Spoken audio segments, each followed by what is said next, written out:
All right, so the question is, when is April the 19th, 2024 plus 500 days? And, well, the answer is September 1st, 2025. And by the way, I know why you're asking this question, and it's probably because you've heard about a Bitcoin strategy to take advantage of the 4-year cycle to be able to buy at a reasonably low price and to sell at close to the peak. And if you're not aware, by the way, the idea is that Bitcoin goes in 4-year cycles. It's kind of propelled there by an event called the halving, which is related to the supply of new coins. It's a reduction in the supply, and it sort of is partly to, not to blame, but partly explains this 4-year pump and dump cycle. But overall, it goes up and up and up, even though there's a kind of pump and dump in the middle of all that. And a lot of people find it hard to time when to buy and when to sell. Of course, you can just hold, right? If you hold, then you will make great money. But theoretically, if you don't hold through that awful period when it crashes up to 75% every 4 years, then you could make more money if you're not holding through that event. If you're buying after that event, you're buying at the beginning of the new cycle, and then you're selling before it crashes. And that's the idea. The idea is that if you buy 500 days before, you'll catch it at the bottom. If you sell 500 days after the halving event, you should catch it pretty close to the top. Now that's worked for the last 3 cycles, I think. That's 3 data points, right? Bitcoin is very young. Nobody knows for sure if this will work going forward, and especially right now as I speak in March 2025, and it pumped in November, December, and it then has retraced now back to about, I think, 85 or something like that, 81. It's very volatile right now. The stock market is not in good shape. Nobody knows where it's going to end up. You might be laughing if you're listening to this many months in the future. Then you will know where we are, and you'll know if this strategy plays out and is worth using in the next cycle possibly. But yeah, according to this theory, 500 days after halving is September the 1st of this year. In theory, it should pump again sometime this year, and it'll max out somewhere close to September the 1st. I don't know. Let me tell you about an experiment that I did do though. I went to DeepSeek, which it's an AI model. It has advanced chain of thought reasoning, and I asked it to compare 2 strategies over the last 2 cycles of Bitcoin. What would happen? Compare these 2 strategies. What would happen if you took strategy A, which is just to buy and hold for roughly 8 years, 2 cycles, or if you followed this strategy of buy at 500 days before the halving and sell 500 days after.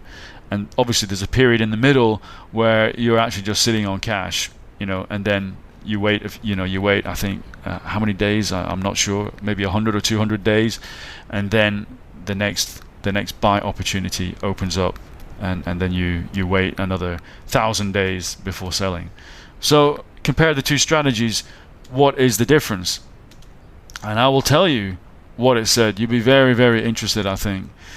So it claimed that if you did the first strategy of just buying and holding for roughly 8 years, then in the last 2 cycles you would have made a total return of about 9,000%. Okay.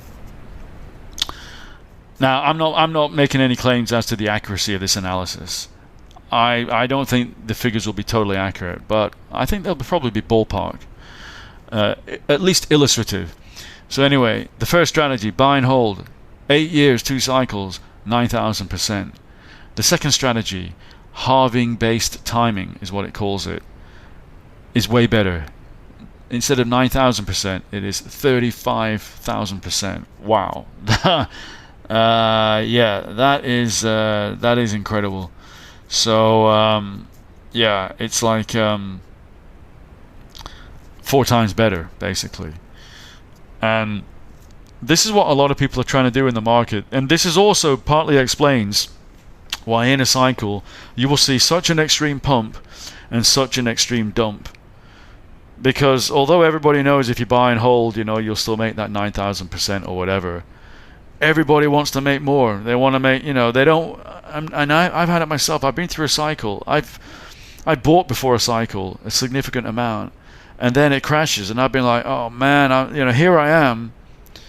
I mean, the price is getting better with every month for buying and taking out of my salary and adding to my position. I'm getting a better price every time, but I'm also sitting on what I'd accumulated before, and a lot of it had been accumulated at quite a high price. And this amount that I already had invested is just going, it's just losing value every day, and it's an awful feeling. And you just know that you can make more money by timing it better, but a lot of people think this, and this is why the pumps are so sudden, and this is why especially the dumps are really, really quick. Very difficult to time. A lot of people say you cannot time the market, it's better just to buy and hold. Okay, on average they're correct, but nobody thinks that they're Mr. or Mrs. Average. Everybody thinks that they're better than average, that they can pull it off.